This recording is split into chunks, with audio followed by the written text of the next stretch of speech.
अगला बिंदु है बेटा बुआई करना। ठीक है, पहला बिंदु था खेत तैयार करना, जिसको जुताई करना भी कहते हैं।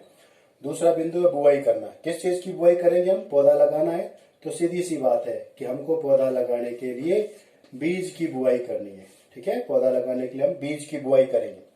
बीज की बुआई कहाँ करी जाती है बेटा? सबको पता है, मिट्टी में करी जाती है। लेकिन बीज कैसा लगाएंगे? हम ऐसा बीज लगाना चाहेंगे जो बीज अच्छी किस्म का हो, जिसको लगाने के बाद जब उसका अंकुरण हो तो उस अंकुरण से अच्छा पौधा निकले। एक ऐसा पौधा हो जो अच्छी किस्म का पौधा हो, उसके तने, शाखाएं, फल फूल सब बढ़िया। हम चाहते क्या है? बीज लगा करके आखिर हम चाहते हैं फल प्राप्त करना। बीज से अपना जो अनाज होता है, उस अनाज को, गेहूं चावल बाजरा, उनको प्राप्त करना। तो उसके लिए जो बीज लगाया जाता है वो अच्छी किस्म का होना चाहिए। कहाँ मिलता है अच्छी किस्म का बीज? किसान अपनी पिछली फसल में से कुछ अच्छे बीजों को सिलेक्शन करके चयन करके रखता है। उसी के साथ साथ आजकल गांव में खाद बीज की दुकानें हो गई हैं। उन खाद बीज की दुकानों पर भी वैज्ञानिकों द्वारा तैयार संकरित, जिसको कहते हैं हाइब्रिड, जिसको कहते हैं मतलब अच्छे गुणों को मिक्स करके बनाए गए बीज वैज्ञानिक जेनेटिक्स तकनीक से बनाते हैं। उस विषय पर अपन अभी नहीं जाएंगे, लेकिन अच्छे बीजों को खाद बीज की दुकान से लाकर भी किसान जो है बुआई के लिए काम मिलेगा। इसकी परख कैसे करते हैं बेटा? आप देखा होगा घर में माँ भी जब चने बनाने होते हैं तो एक बोगोली लेकर उसमें चने डालकर पानी डालकर भिगो के रख देती है। जो चने अच्छे होते हैं, जो खरे होते हैं, मजबूत होते हैं, वजनदार होते हैं, वो तो नीचे पैंदे में बैठ जाते हैं। लेकिन हल्का चना, टूटा फूटा चना, है ना, खोखला चना ऊपर तैरने लगता है। तो जब पानी को निथारा जाता है तो पानी के साथ वो खोखला और खराब क्षतिग्रस्त चना बाहर निकल जाता है। तो वैसे ही बीजों का सिलेक्शन होता है। अच्छे अच्छे जो साबुत बीज होते हैं उनका उपयोग लेते हैं, उनका सिलेक्शन करते हैं और खंडित, क्षतिग्रस्त, टूटे फूटे, बेकार से बीजों को अलग कर देते हैं। और बीज अच्छी किस्म के खाद बीज की दुकान से भी ला सकते हैं। बीजों को खेत में बहुत बुआई की जाती है। बुआई करने का पुराना सिस्टम था, हल होगा। ठीक है, हल को चलाया जाएगा। हल एक तरह का यंत्र होता है, आप सब अच्छी तरह से परिचित हैं। बैल होते हैं, बैलों के कंधों पर एक जोत होता है, डंडा होता है, वो डंडा उनके कंधों पर, है ना, जिनकी वहां जहां की कुबड़ होती है वहां डाला जाता है। उसके पीछे एक हल शाफ्ट होती है, जिसको हल शाफ्ट बोलते हैं। ठीक है, अपन अपनी भाषा में डंडा कह सकते हैं। उसका एक बड़ा सा डंडा होता है और उसके नीचे हल होता है ना। आपने भगवान कृष्ण के भाई बलराम जिसको कहते हैं, बलराम के हाथों में देखा होगा, है ना। तो वो जो हल होता है, उस हल को लेकर के देखो बेटा, कुछ इस तरह से होता है ना। ये इस तरह से कोई एक जोत होता है जो बैल के कंधों पर टिकेगा। ये इस तरीके से उसका हल शाफ्ट होता है और ये इस तरीके का हल, ठीक है ना। एक लकड़ी का ऐसा यंत्र होता है, यहाँ पर एक नुकीली लोहे की मजबूत नुकीली पत्ती लगी होती है जो जमीन को खुरचने का काम करेगी। ये जोत है ना। ये हमारे औजार का नामकरण कर रहा हूं मैं। ये जोत है, ये हल की सेफ्ट है, इसको हम हल सेफ्ट बोलते हैं अपनी भाषा में, विज्ञान की भाषा। बाकी तो कुछ भी कह सकते हैं आप, सेफ्ट गांव में कुछ और भाषा काम में लेते होंगे बेटा। तो ये हल सेफ्ट है, ठीक है, और ये हमारा हल है। ये हल है और ये उसकी नोक है, ठीक है। एक प्रश्न आपका ये भी बन जाएगा, क्या बन जाएगा? हल की संरचना का स्वच्छ नामांकित चित्र बनाइए, ठीक है। तो चित्र बनाना, उसको लेबल करना। तो ये जोत जो बैल के कंधों पर डलेगा, हल सेफ्ट होगी, साथ में ये हल होगा, नोक होगी। ये नोक जो होगी मिट्टी को, उबड़ खाबड़ मिट्टी को कुरेदते हुए आगे बढ़ेगी। बैल आगे आगे चलते रहेंगे, किसान पीछे से यहाँ से थोड़ा सा ताकत लगा करके इस नुकीले हिस्से को जमीन में गाड़े रखेगा। जमीन पर ये रगड़ते हुए, कुदाली की तरह कुरेदते हुए, नाखूनों की तरह खरोचते हुए जब ये आगे निकलेगा तो मिट्टी जो होगी वो पौली होगी, ठीक है।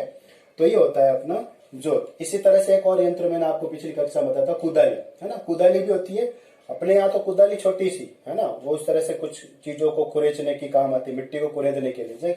लेकिन खेत में इस तरह की एक कुदाली और होती है, सेम बिल्कुल हूबहू ये हल जैसी सिस्टम है। उसमें भी जोत है, हल सेफ्ट की जगह एक डंडा लगा है और यहाँ पर एक नीचे एक ब्लेड होती है, ठीक है बेटा। यहाँ पर एक ब्लेड होती है, मैं आपको एक रफ छोटा सा एक डायग्राम बना के देता हूँ। ये उसमें जोत है, ये उसका डंडा है। डंडे के नीचे यहाँ पर एक बड़ी सी एक ब्लेड लगी होती है, इस तरह से एक ब्लेड होती है। पावड़ा होता है ना, पावड़े की तरह एक ब्लेड लगी होती है। ऊपर एक इस तरह का हैंडल होता है ना, और उस हैंडल के ऊपर यहाँ पकड़ करने के लिए स्टैंड होता है, ठीक है। तो ये बैलों के कंधे पे आएगा, बैल इसको खींचेंगे, ये लोहे की पत्ती जमीन में एकदम ताकत से गड़ करके जमीन को खुरचेगी और किसान इस हैंडल को ताकत से दबाए रखेगा। वो ताकत उस हैंडल पे लगेगी और हैंडल से प्रेशर बनकर जैसे हल काम करता है हूबहू वैसे ही काम ये होगा और हमारी जो मिट्टी है उसको पोला करने का काम होगा। ठीक है, अब मिट्टी जो पोली होगी, क्यों करी मिट्टी को पोला? बीज डालने के लिए। तो ये पुराना तरीका बेटा। इस पुराने तरीके में क्या होता था कि हल जो होता है उस हल के ऊपर एक कीप होता था। जैसे जैसे किसान उस मिट्टी को कुरेद देता था तो उस कीप के अंदर क्या करता था, ये इस तरह का जो कीप फनल जिसको बोलते हैं बेटा, ये कीप या फनल जो होती है उस कीप या फनल के अंदर किसान क्या करता था, अपने बीजों को डालता रहता था। ठीक है, और जैसे जैसे हल चलता रहता था, मिट्टी कुरेदती रहती थी, जमीन में खेत में एक लाइन बनती रहती थी, उस लेखा पर उस लाइन के अंदर बीज जो होते थे, यहां से कीप जो होता था, कीप से धीरे धीरे बीज नीचे गिरते रहते थे, कुछ दूरी उनमें रहती थी और इस तरह से बुआई का काम हो जाता था। ठीक है, जब ये काम हो जाता था तो उसके बाद किसान अपने जो औरतें काम करती है खेत में, वो जिनको हम हाड़ी बोलते हैं शायद, है ना, तो वो हाड़ी जो होते थे वो उसको मिट्टी को वापस हल्के से मिट्टी को वापस जो बीज था उसके ऊपर मिट्टी डाल देते थे। उस वो जो क्यारी बनी ना उसके ऊपर मिट्टी से उस बीज को थोड़ा सा दबा देते थे, इतना सा मिट्टी के अंदर। ठीक है, ताकि क्या हो कि बीज जो है चिड़िया नहीं खा जाए। बीज खुले पड़े रहेंगे, चिड़िया पक्षी वगैरह उसको उठा के ले जाएंगे, हम इंतजार करेंगे कि फसल तैयार हो रही है, लेकिन फसल तैयार नहीं हो पाएगी। बाकी ये काम ट्रैक्टर से करो तो पाटे से भी हो सकता है। ठीक है, तो ट्रैक्टर से जब ये काम होगा तो जो मैंने आपसे कहा कि खेत में कि ट्रैक्टर के पीछे जो दांते वाला हल जैसी एक, इसमें एक नोक है, उसमें कई सारी नोकें होती है, वो कल्टी चलता है ना, कल्टीवेटर, उस कल्टीवेटर से कुरेचने का काम भी होता रहता है और साथ साथ में ऊपर से कीप में बीज भी डालते रहते हैं। इस तरीके से हम अपने खेत की क्या करते हैं बेटा, बुआई करते हैं। उस बुआई से होता क्या है कि मिट्टी पौली हो जाती है, एक प्रॉपर दूरी पर एक क्यारी बन जाती है, उस क्यारी के अंदर बराबर डिस्टेंस से, बराबर दूरी से बीज भी लग जाते हैं। डिस्टेंस बेटा क्यों? क्योंकि आप सब जानते हैं अभी कोरोना ने क्या करा, कोरोना हम सबको ये सिखा रहा है सोशल डिस्टेंसिंग, है ना। तो बीजों को भी सोशल डिस्टेंसिंग चाहिए, उन बीजों को भी कुछ गैप चाहिए ताकि बीज पौधे पास पास नहीं उगे। उनको सांस लेने के लिए, उनको अपनी जड़ें फैलाने के लिए, उनको सूरज से आने वाली रोशनी के लिए, उनके सबके लिए जगह चाहिए। कक्षा रूम में अपन भी बैठते ना, क्लासरूम में क्या करते हैं, सारे बच्चों को एक साथ एक टेबल पे थोड़ी बिठाते हैं, सबको बराबर व्यवस्थित एक डिस्टेंसिंग पर बिठाते हैं। वैसे पौधों को भी एक डिस्टेंसिंग चाहिए होती है। ठीक है, तो ये जो काम होता है बेटा ये बुआई का कहलाता है। तो ये हमारे फसल उत्पादन के चरण या पद्धतियों का दूसरा बिंदु हो गया बुआई। ठीक है।